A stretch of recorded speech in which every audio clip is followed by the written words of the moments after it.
A incidência das doenças cardíacas congênitas na população geral é menor que 1%. Essa associação chega a 50% em crianças com síndrome de Down e é uma das principais causas de morte nos primeiros anos de vida. Por isso, conhecer o problema cedo significa sobreviver. E nem sempre a doença é detectada pelo ultrassom. Somente o ecocardiograma pode determinar com mais exatidão a existência de um problema cardíaco. Na discussão de hoje, vamos debater uma proposta apresentada aqui na Assembleia Paulista que obriga a realização de ecocardiograma nos recém-nascidos com síndrome de Down no estado de São Paulo. Estamos recebendo o autor do projeto, o deputado Ed Thomas, do PSB, Dr. Hélio Castelo, cardiologista da Sociedade Brasileira de Cardiologia e do Grupo Angiocárdio, Sônia Casarim, psicóloga do Instituto Olga Cos, e a doutora Lilian Lopes, cardiologista pediátrica, especialista em ecocardiografia pediátrica e fetal. Eu começo com o deputado Ed Thomas para a gente contar um pouquinho da história desse projeto. Ele foi apresentado em 2011, votado e vetado. A expectativa agora é a derrubada do veto para viabilizar a proposta. Como é que está esse caminhar, deputado Ed Thomas?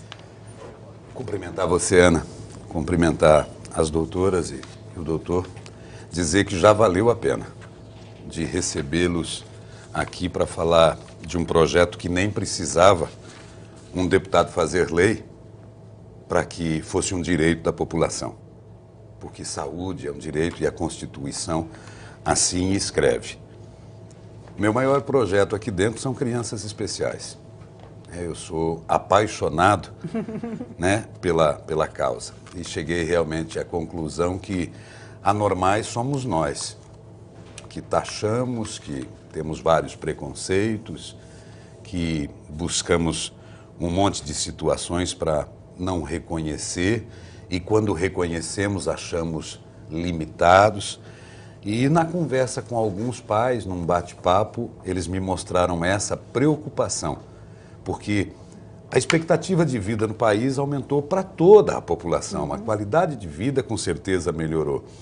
E esses especiais, né, esses seres humanos que têm um cromossomo a mais, e eu chamo isso de um cromossomo que é 2 vezes amor, né, porque eles têm uma percepção de amor muito maior, né, do que a nossa, né, Ana?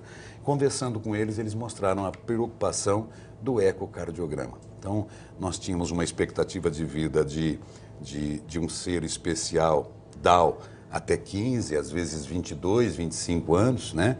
E hoje não, hoje eu trabalho um projeto que é a melhor idade especial, certo? Que é a velhice especial, que são os idosos especiais. Se a gente colocar aqui em 2060, nós teremos 70 milhões de idosos, que essa população se inclui também, né, idosos especiais.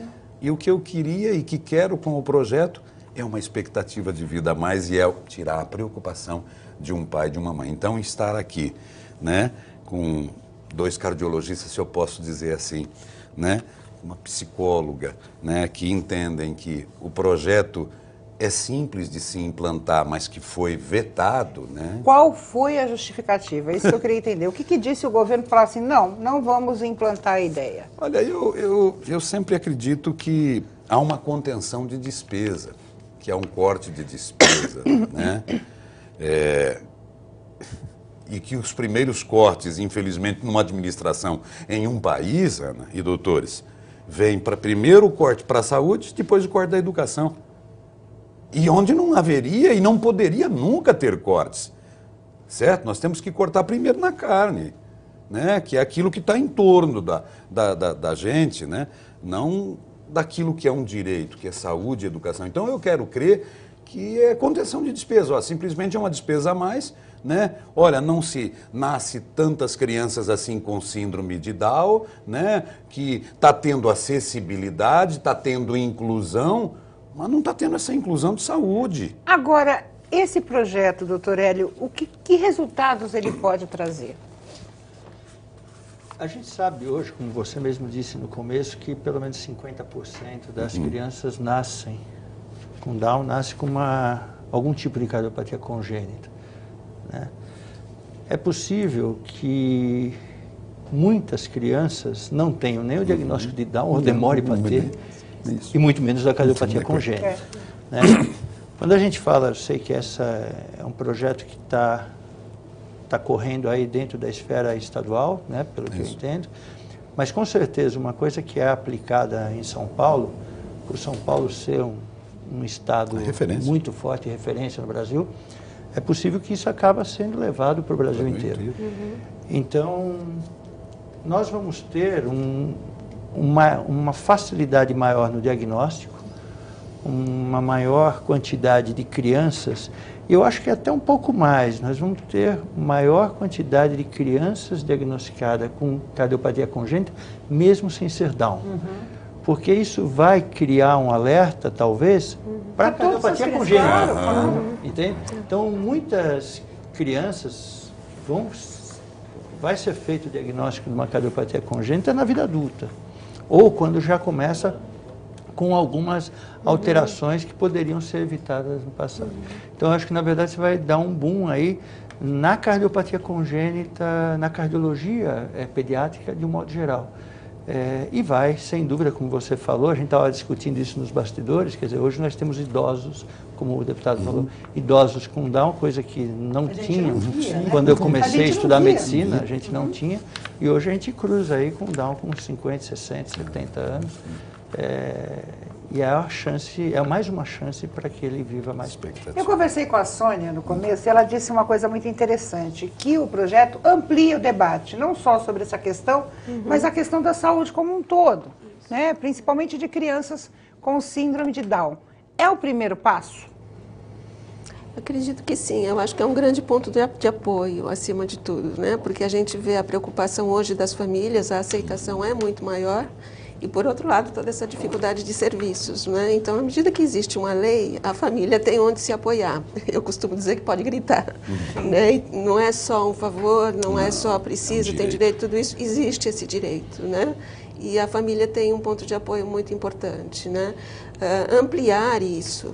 Né? Toda essa luta que vem sendo feita, eu acompanho a síndrome de Down já há muito tempo, mudou muito, a gente diz as coisas não mudam, eu vi as coisas mudaram, né? As coisas mudaram. E como é que vivem essas crianças hoje que têm cardiopatia congênita? Elas que conseguiram sobreviver? É uma luta das famílias, conseguem às vezes assim, com muito esforço, acho que os médicos podem até falar melhor, mas para a família é um sofrimento muito grande, né? De assim, acho que os médicos podem falar mais, mas a família sofre, né, a criança sofre ao se alimentar, por exemplo, por uma cardiopatia, né? Tudo é um sofrimento muito grande. E tudo isso poderia ter sido evitado? Tudo isso pode ser minimizado com os cuidados adequados, né? Você imagina para os pais, né, ver um filho que já tem a síndrome de Down, que ele acabou de ter essa notícia, está vivendo sobre aquele impacto, né? E ainda ver esse sofrimento no bebê.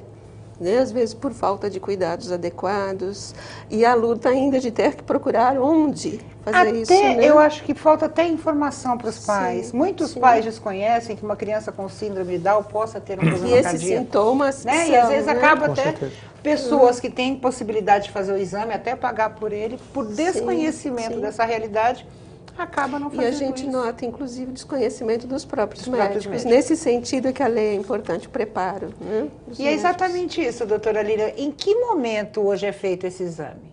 Por solicitação? Hoje a gente tem exames em crianças com Down tardiamente. Como é que é essa realidade hoje? Olha, eu acho que a gente tem, assim, duas realidades, né? O pediatra, o intensivista, neonatologista, ele sabe que uma criança com Down pode ter cardiopatia. Então, sempre tem o estresse de querer um eco no UTI neonatal e não tem, né? Não tem o médico e não tem o aparelho. Eu estava comentando antes de entrar aqui, eu fui chefe do serviço de eco pediátrico do Hospital Beneficência Portuguesa por 25 anos, até o ano passado. E do serviço de ecocardiografia fetal, eu fui pioneira no Brasil em eco fetal do Hospital das Clínicas por 27 anos e saí há 1 ano e meio. Então, assim, eu vivi muita coisa. Quando eu cheguei no Brasil fazendo eco fetal, viraram para mim e falaram: menina, isso não serve para nada. Eu adorei o menina, mas eu era uma menina mesmo. Então, assim, eu fiquei anos no Hospital das Clínicas, sentada, esperando me mandarem alguma grávida para eu olhar o coração. Então, eu pessoalmente ia na enfermaria, pegava as diabéticas, as rubéolas. Hoje em dia, o eco fetal é uma realidade no país inteiro. E eu tenho muito orgulho de dizer, a maioria dos profissionais deste país foram treinados por mim no Hospital das Clínicas. Então, isso foi um projeto que eu tive de divulgação da cardiopatia congênita. A demanda da cardiopatia era reprimida. Ótimo, o governo não precisa gastar dinheiro. Quando começou a ter diagnóstico, as grávidas começaram a brigar, querendo uma maternidade adequada para o bebê nascer, e brigam até hoje. Agora, a situação do Down nascido, né, quando também eu cheguei no Brasil há 28 anos, eu fiz residência na Harvard, em São Francisco, na Califórnia, o que a gente via, né, que a gente comentou, mudou muito. A fila de cirurgia da cardiopatia congênita até hoje é imensa. Eu não sei se gira em torno de 600, 700, 1.000 crianças de SUS na fila aguardando o chamado para cirurgia cardíaca.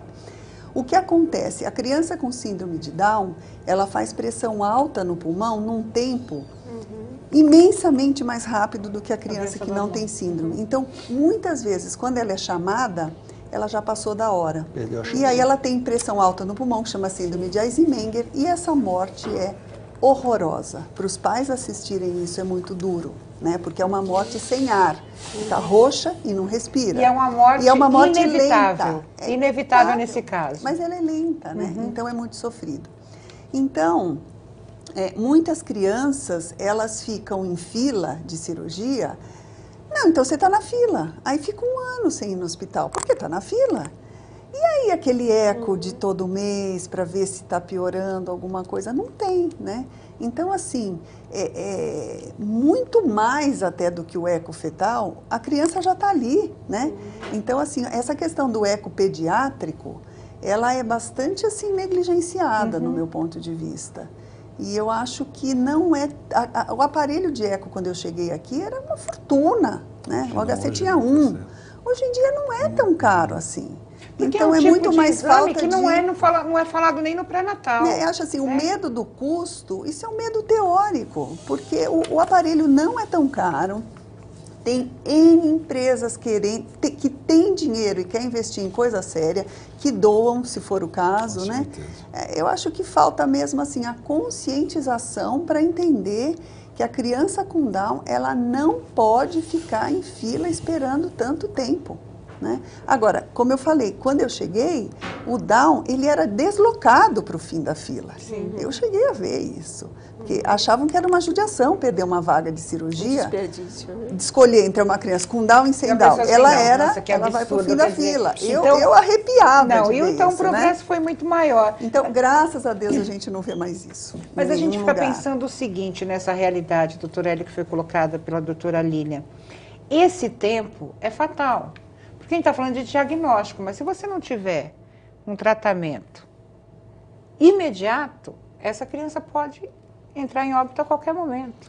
E é isso que acontece? Eu acho que é bem o que vocês estão falando, quer dizer, o buraco é mais embaixo, quer dizer, não adianta, o eco vai ser uma coisa boa, etc, tal, porque vai, como a doutora que falou há pouco... Já estamos dando ideia de outro projeto. Você vai criar, que nem a mamografia, por exemplo, o câncer de mama, cresceu o diagnóstico porque hoje as mulheres batem na porta e falam, eu quero uma mamografia, quero, ela consegue.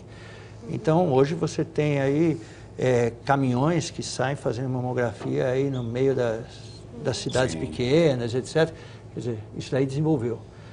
Agora, depois da mamografia, você conseguir a cirurgia, aí começa, como a gente fala, é um parto. Sim. Se para uma cirurgia de mama, de um câncer de mama, já é difícil, para uma cirurgia de uma cardiopatia congênita, que são poucos lugares que fazem com boa qualidade, com pessoas treinadas, etc. Tarará, e de um Down, como ela falou, que é um paciente potencialmente um pouco mais grave, etc. Tal, quer dizer, na verdade, acho fantástico o projeto, mas ele vai desencadear uma série de coisas que, como a gente falou no começo, é a chance, talvez uma chance a mais, de você desenvolver essa, não só habilidade, mas tornar a visão, tornar o foco, jogar o foco para um problema que existe. Claro. A gente pega crianças, mesmo sem Down, que estão aí na fila do SUS e na fila até de convênios, até na medicina privada, aguardando uma cirurgia e patinando, e mãe levando para cá, vai lá e manda para lá e vai para lá. Então, assim, imagine um Down de SUS, de uma região fora de São Paulo, por exemplo, no interior. Quer dizer, tem mais coisa aí, deputado, você vai ter que trabalhar mais. Eu vou para um intervalo rapidinho. No próximo bloco a gente vai continuar falando sobre isso. A gente vai falar de estágios também, do tempo para detectar a doença. A gente sabe que se não é feito no nascimento, quanto tempo, né, pode ser feito o exame para que se tenha o diagnóstico e a possibilidade de uma cirurgia ou de um tratamento. Mas tudo isso no próximo bloco. Não saia daí.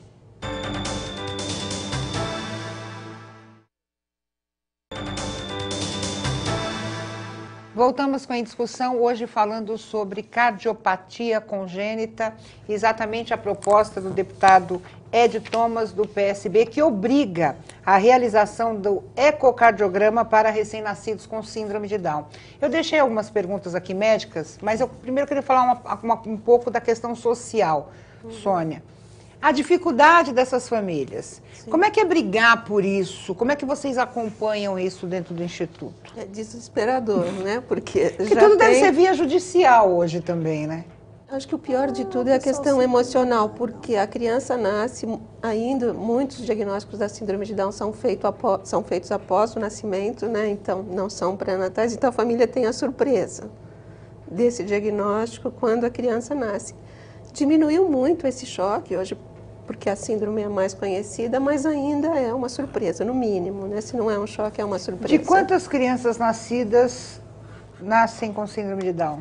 Qual que é a média? A estimativa no Brasil é 1 a cada 600 nascidos vivos, né? Uma estimativa, a gente não tem ainda, né, um número exato. Não tem, porque no censo não vem essa pergunta específica. Tem síndrome de Down? Quantos Deveria, tem? Né? Deveria, mas ainda não temos. Então a gente usa uma estimativa, 1 para 600, entre 600 e 700 nascidos vivos, e muitas dessas famílias só sabem no nascimento. Então se prepara para o nascimento de um filho sempre. É idealizado, sempre tem muitas fantasias, muitos sonhos, e aí vem um diagnóstico, muitas vezes com pouca informação.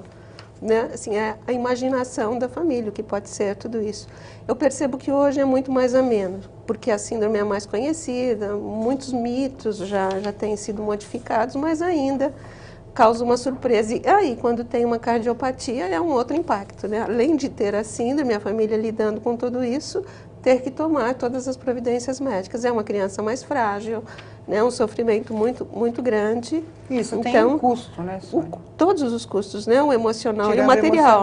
O material também. Então, a busca por tudo isso, nem sempre, aí dependendo do segmento da população, nem sempre isso é fácil. Então, é uma luta para conseguir algum lugar, né? Para ir um hospital público que tenha na rede pública que possa atender, né?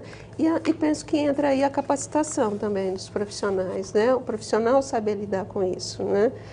A gente pensar aí na neonatologia e todo esse pessoal que tem contato de imediato com essa família, conseguir administrar todas essas questões, né? O doutor Hélio falou essa questão de ampliar, eu fico imaginando o seguinte, já foi difícil, né? Foi vetado para um segmento, né, que são as crianças com síndrome de Down. Imagina a gente aplicar isso para todas as crianças. Se tivesse aprovado, seria realmente um caminho exatamente para você implantar na saúde como um todo, porque todos têm o direito à saúde, independente de ter síndrome de Down ou não, deputado. Mas a luta agora também para ampliar o direcionamento. Não adianta você diagnosticar a criança e não dar continuidade ao tratamento, ou seja, a necessidade de cirurgia ou a outro tipo de tratamento necessário. Muitas vezes a justificativa de um veto diz que não é uma prerrogativa do legislativo de apresentar esse projeto. Porque gera despesa. Todo projeto que gera despesa não pode ser apresentado pela minha pessoa como deputado. Ele tem que partir do executivo, né? Mas há um contato que fiz com o Congresso até para que isso dentro do SUS vá para o país todo. Nós estamos em São Paulo e estamos com essa dificuldade. Então, você imagina a Amazônia, uma síndrome de Down, uma criança especial no Acre, lá em Roraima, lá em Rondônia, lá no Maranhão. Quer dizer, o que a doutora Lilian ela tentou colocar, em parte conseguiu, outra parte não teve apoio, os contatos que a doutora tentou fazer, que não teve respaldo do poder público. Isso é vergonhoso. É vergonhoso. Eu queria aqui deixar, doutor Hélio e doutora Lilian, a gente está falando de ecocardiograma, né? Quer dizer que aqui tem um radialista, quase jornalista, que está deputado, não é verdade? Então, aquilo que disse no início da conversa, de estar aqui com a Sônia, com a doutora Lília, com o doutor Hélio, para mim já é uma grande vitória, e para os pais que estão assistindo em casa também.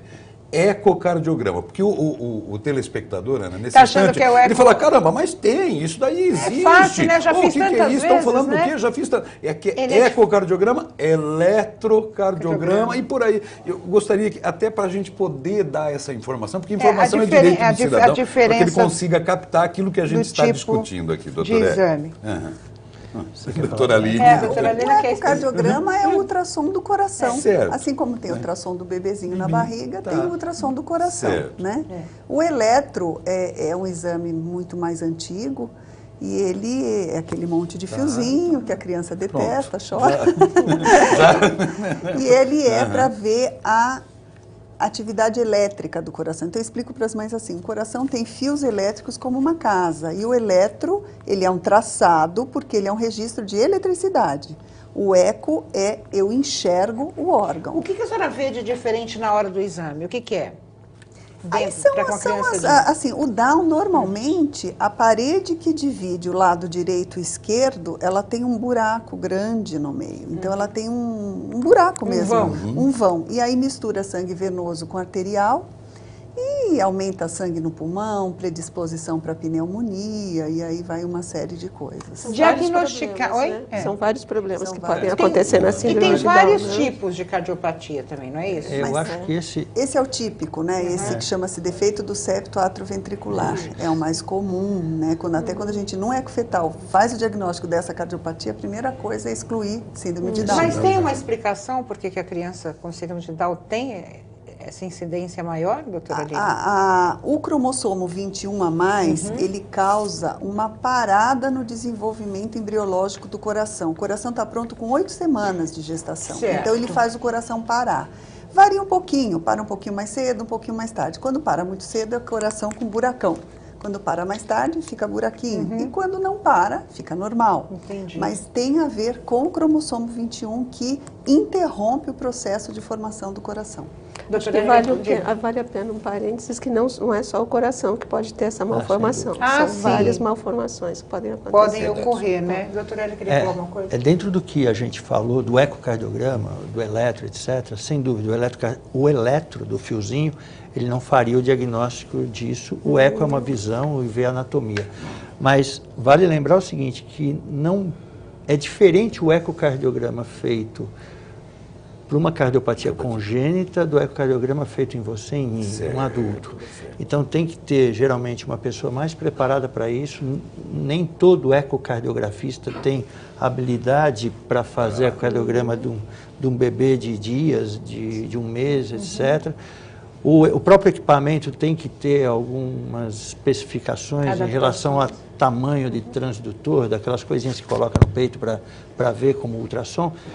É diferente, quer dizer, então tem que ser um aparelho adaptado para a criança, né, com as adaptações corretas, e tem que ter uma pessoa preparada para isso. Por isso que a gente diz que não é um ultrassom normal, é um ecocardiograma. A pessoa tem que procurar. Entendi. E tem que se pagar para fazer. Mas doutor, tem um limite para a realização do exame para que essa criança tenha sobrevivido? Ou seja, ele nasceu, de repente não foi feito, os pais têm essa informação.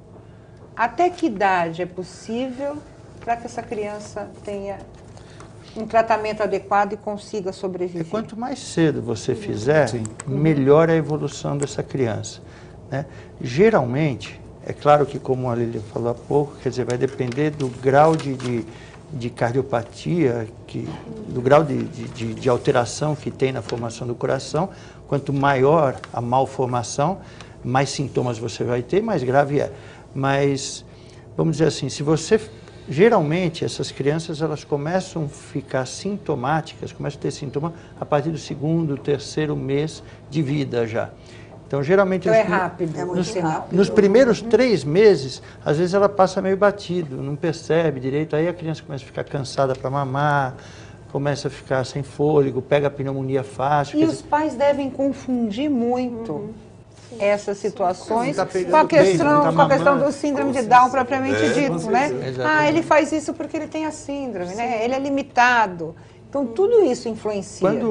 Quando a comunicação é muito ampla, ou tem mais de uma comunicação que pode acontecer, ou tem cardiopatia mais complexa, que são várias deformações do coração, etc., a chance de você aumentar a pressão no pulmão é muito maior e muito mais rápida. Então, essas crianças, geralmente, elas precisam ser tratadas dentro do primeiro ano de vida. O ideal de 6 meses a 1 ano. Então, você vê, você tem que fazer o diagnóstico dentro dos primeiros meses, tem que tratar ela com 6 meses, 1 ano. Aí ela entra na fila. Aí espera, né, E Sônia? a experiência que a gente tem, se houver um segmento adequado, é antes e depois, né? Um tipo de vida antes e a vida muda, o desenvolvimento da criança muda ela não cresce absolutamente depois. Porque acaba influenciando todo o desenvolvimento, né? Tudo. Então, todas as aquisições que uma criança pode ter, motoras, intelectuais, sensoriais, tudo isso fica comprometido pela questão. E o tratamento é cardíaca. somente cirúrgico, doutora Lília? No caso Sim. de malformação, sim. É. Somente. E é uma cirurgia complexa. Eu falo que a cirurgia é para gente grande, a cirurgia é para cirurgião experiente. Agora é Porque fantástico, Ana. A doutora Lília colocou, né, do que ela trouxe, que é o exame fetal. A gente contou... Sabe, você conseguir É. ali prevenir tantas e tantas situações, né? Exatamente. Porque a saúde, pelo pouco entendimento que aqui Ainda tem no um detalhe, ventre, né? é a prevenção, e isso nada mais é do que a prevenção, é se adiantar o problema. E, Mas a gente né? não tem a cultura da prevenção em nenhuma não. área da saúde, É que né? eu Tá creio falando- que o erro do projeto meu aqui, se foi um erro, é que está escrito no artigo 2º, fica garantida a realização do referido exame em todos os estabelecimentos de saúde, públicos ou privados, credenciados ao Sistema Único de Saúde, o SUS, mediante prescrição médica previamente autorizada pelo gestor. No artigo 3º, as despesas decorrentes da aplicação desta lei ocorrerão a cargo do orçamento anual do Estado de São Paulo. Nós discutimos aqui o orçamento e eu faria questão grandiosa de colocar recursos para quê? E esses exames não farão parte da cota única, já pré-existente, de realização do SUS. Deverá receber novo aporte financeiro autorizado, se necessário, crédito suplementar. Mas aí a gente fala tanto de Que logística, foi o que a doutora né? Lília já tentou conseguir num convênio, que eu tenho tentado não só com esse, mas com clínicas hiperbáricas da saúde, de oxigenoterapia, que a verdade é que nós temos uma saúde judicializada. Exatamente. Saúde no país, no estado de São Paulo, está judicializada. Você tem que ir na justiça para um juiz. Não basta só um médico dizer é necessário, é preciso, corre risco de vida. O gestor não acredita até nisso. pra Você tem que ir na medicamento, justiça né? para um juiz.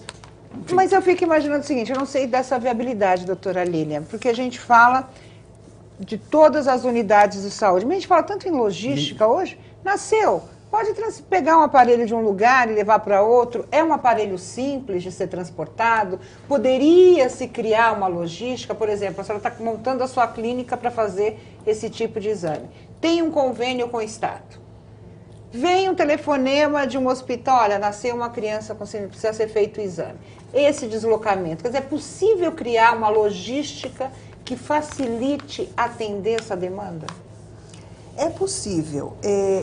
Eu tenho um aparelho de ultrassom, claro que ele é muito simples, que cabe na palma da minha mão e custa muito pouco.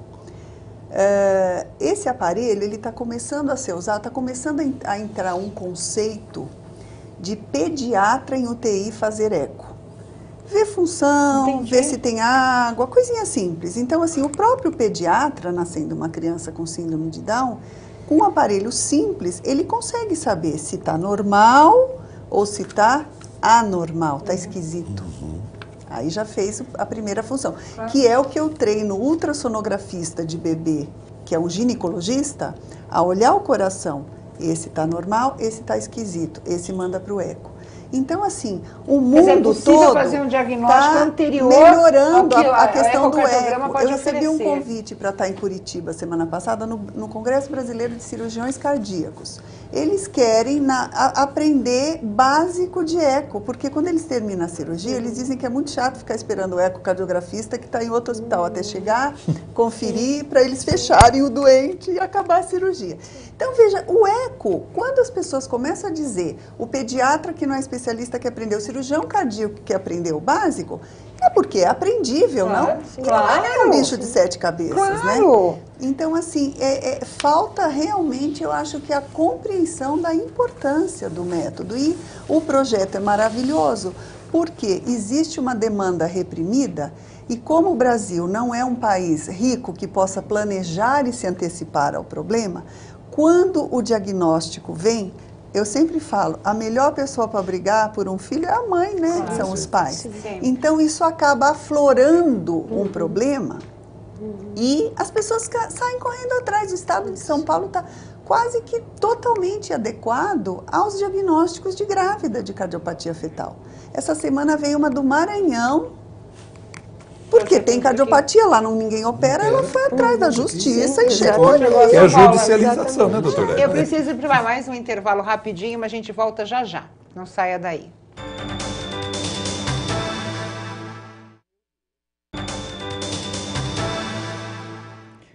Voltamos com a discussão, hoje debatendo uma proposta do deputado Ed Thomas do PSB que obriga a realização do ecocardiograma para recém-nascidos com síndrome de Down.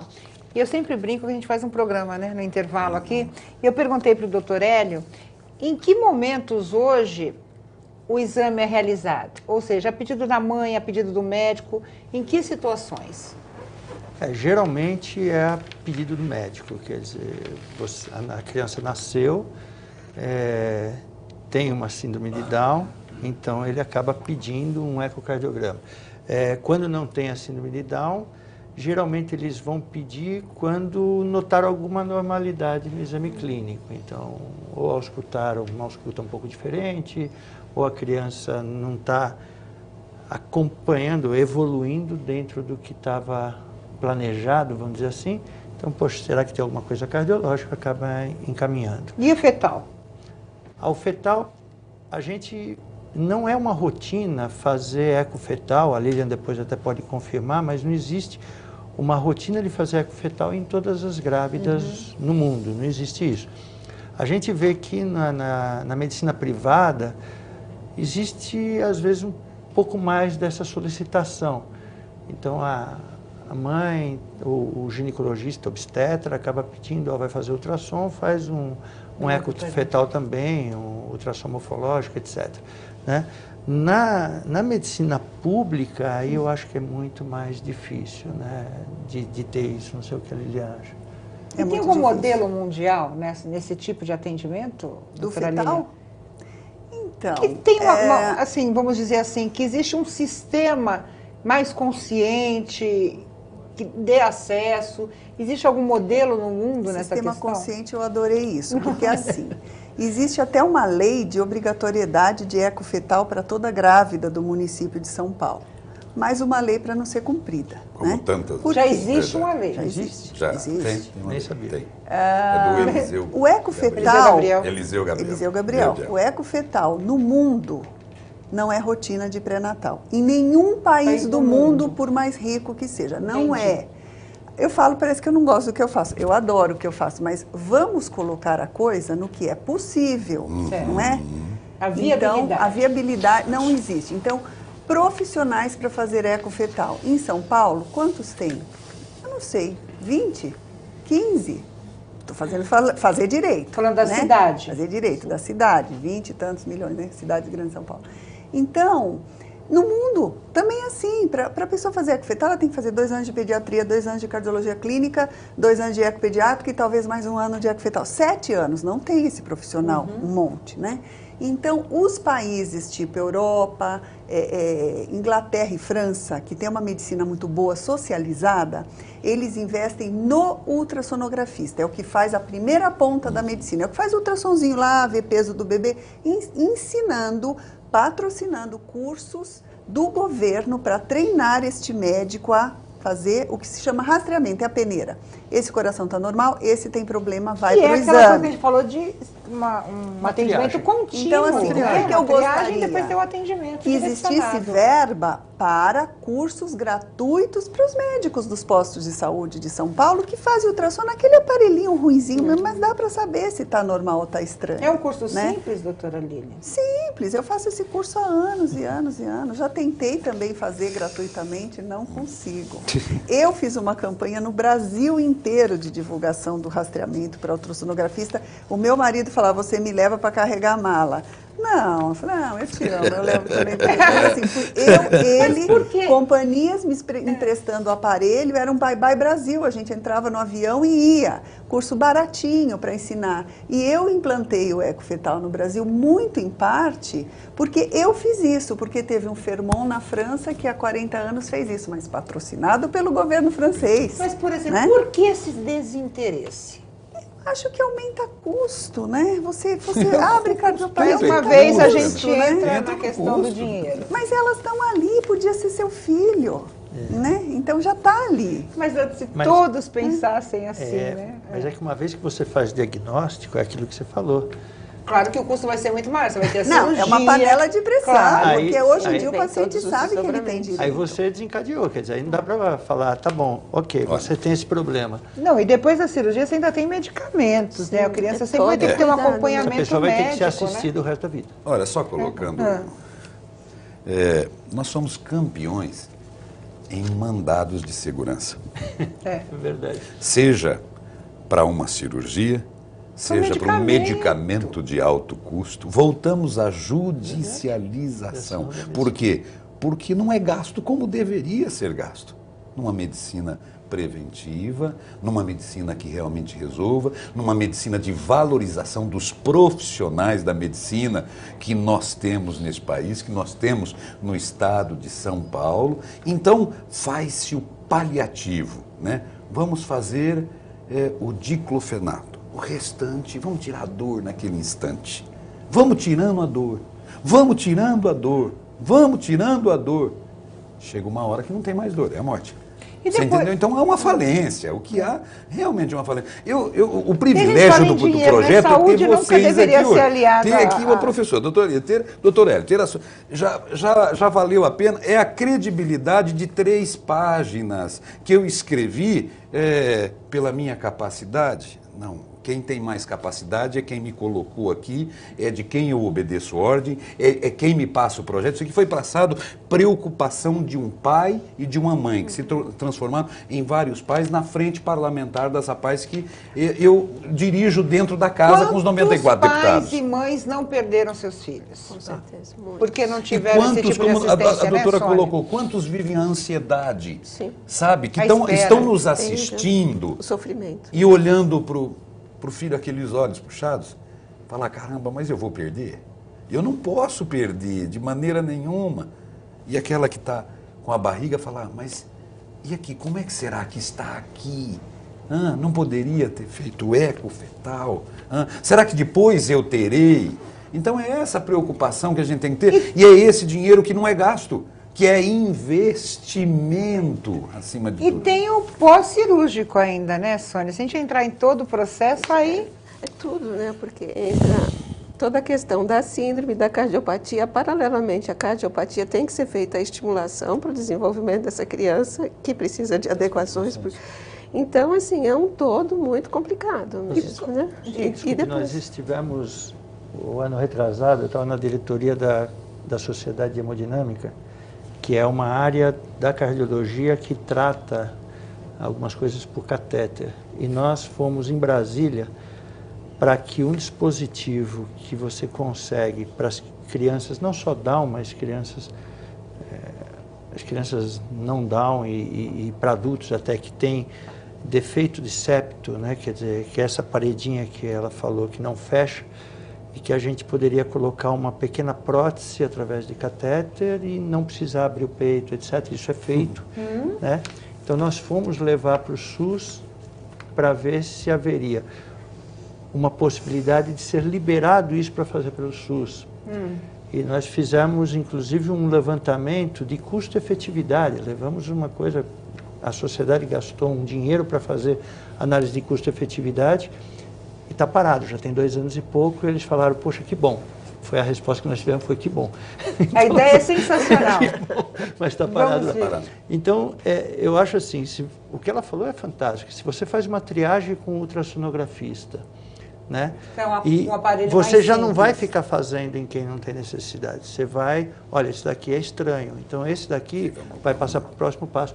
Então, na medicina preventiva, tudo é assim, tudo a gente fala que tem Porque é organizada, né? É programa. Tem uma hierarquia, né? É tudo planejadinho. A gente faz, Você baixa até o custo de tudo isso? Isso, fazendo projeto medicina de dor, preventiva? projeto disso, projeto para cardiopatia congênita.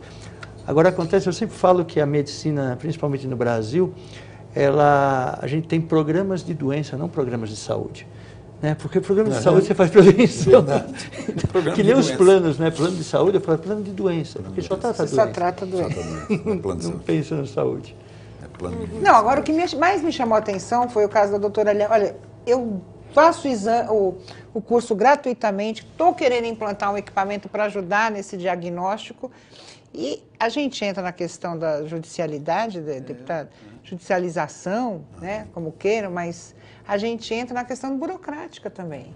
Como é difícil chegar lá na ponta para apresentar um projeto que pode ser viável. Bom projeto. E pode ser de menor custo para o próprio Estado. E não só esse, mas o da mãe paulistana, que a doutora Lília colocou, Não, que ela se colocou à disposição agora é o seguinte, e não conseguiu ser atendida. Existe uma lei, não há um movimento em relação a isso, Sônia, das organizações, né, das associações, para que essa lei Existe, efetivamente... eu acho que até esse movimento todo é um Sim, conjunto mesmo. Mas né? desde a aprovação dessa lei no Mãe Paulistana para realização do exame, como não acontece se é uma legislação vigente?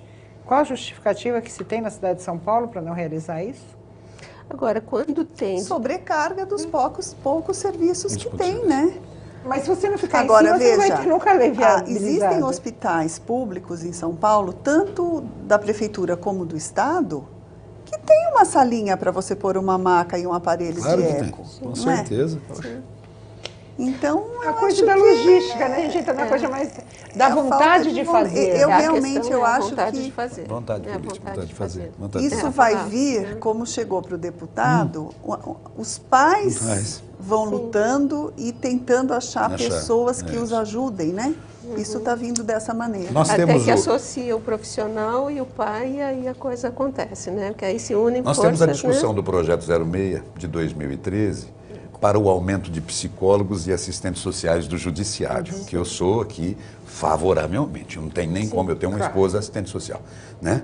Certo? E é necessário... Até para entender isso, né? Entender É esse necessário tipo de realidade. porque há uma demanda no país hoje da necessidade de psicologia, da necessidade da assistência social, que não estou falando da assistência do dar, mas da assistência de construir os projetos, que é esse projeto que a doutora Lília colocou, que o doutor Hélio colocou, certo? Que ela pode realmente apresentar como solução. Mas o executivo tem que acatar realmente isso. Então nós estamos indo até uma ponta, dali para frente eles dizem, a ponte caiu. E agora, olha, nem balsa tem. Então vamos esperar a construção, essa coisa toda, que é tudo uma forma realmente de economizar. O que a gente sempre ouve com a apresentação, a gente sabe disso com a apresentação do orçamento do Estado, todos os secretários que chegam aqui falam, o cobertor é curto. Quando a gente fala de saúde... Sabe? Agora, uma coisa que eu acho que no Brasil que é muito falha, A que as gestão e a pessoas não gestão? têm, é a iniciativa privada parceira do governo. Parceira do governo. Nossa, eu Tem me lembro avançado, que assim, tem eu tinha melhorado, um filho né, de mas- um ano quando eu fui fazer residência nos Estados Unidos, eu ficava um pouquinho com ele vendo Vila Sésamo, não sei o quê. Os comerciais, associação dos pais disso, daquilo, de criança com a criança, doe, nanana. Então, isso hoje em dia a gente até já vê no Brasil, mas não existe a tradição, existe a cobrança que o Estado tem que arcar com tudo. O Estado não consegue arcar com tudo nem nos Estados Unidos, que é um país milionário. É a dependência que a gente Então, assim, não é tudo do Estado. E a iniciativa privada, ela tem que se mover.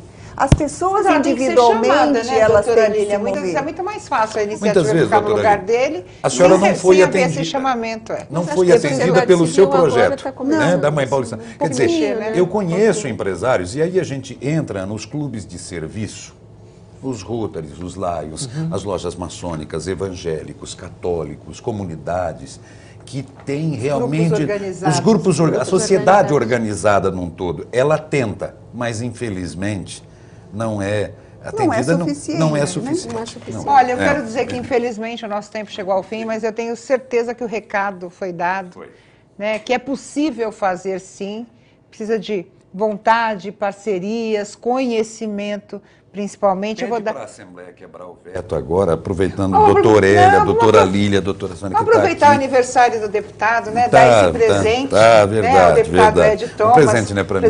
Seria um presente de aniversário grandioso se a gente tivesse, né, uma saúde especial para gente especial. 30 segundos para cada um, rapidinho, para as considerações finais. Em primeiro lugar, eu quero agradecer doutor Hélio. Doutor Hélio, o seu recado final. Eu acho que é fantástico sempre que você tem algum tipo de projeto que visa saúde, visa prevenção, visa fazer diagnóstico precoce e aumentar a longevidade. Quer dizer, isso é fantástico. Parabéns ao Ed, parabéns ao seu programa. E eu acho que nos resta torcer, rezar um pouco, para que a coisa vá em frente. Orar e vigiar. Sônia, também seu recado final. É um projeto que é um apoio, que serve como ponto de apoio para a sociedade civil, para as famílias, tudo isso, para poder gritar, né? Para poder gritar, acima de tudo. E vamos torcer, né? Doutora Lília, também seu recado final. Eu acho que é a mesma coisa, eu acho que é um projeto que dele se originaria uma série de ações.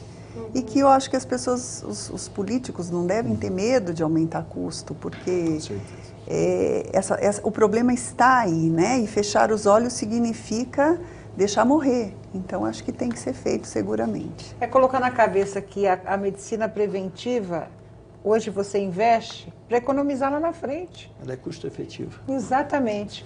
Eu quero agradecer principalmente ao deputado Ed Thomas. Obrigado. Pela oportunidade de falar sobre isso, o seu recado final. Minha alegria de estar com você, da profissional que você é, agradecer à TV da Cidadania, nossa TV Assembleia. Informação é direito do cidadão. O privilégio que eu falei aqui no início, só de receber o doutor Hélio, a doutora Lília, a doutora Sônia, para mim já valeu a pena. Significa que eu não estou totalmente errado. Eu não estou pedindo muito no projeto. Não estou pedindo por mim. Eu estou ouvindo aqueles que me colocaram realmente aqui. E que eu não vou desistir de maneira nenhuma. O próximo passo depois desse programa maravilhoso é quebrar o veto em plenário. E eu peço isso aos 93 deputados que nos ajudem e que o governador, né, como médico que é, tenha sensibilidade de escrever, de canetar e colocar em evidência. Exatamente isso. Eu quero mais uma vez agradecer as minhas convidadas, os meus convidados, quero agradecer a você e deixando aqui o nosso endereço eletrônico, faça também o seu movimento aí, né? tvassembleia@l.sp.gov.br. Você pode mandar suas críticas, sugestões e perguntas, mas também encaminhar projetos ao deputado Ed Thomas aí para que ele consiga a derrubada do veto desta proposta. A discussão vai ficando por aqui, nós temos um encontro no próximo programa. Um grande abraço e até mais.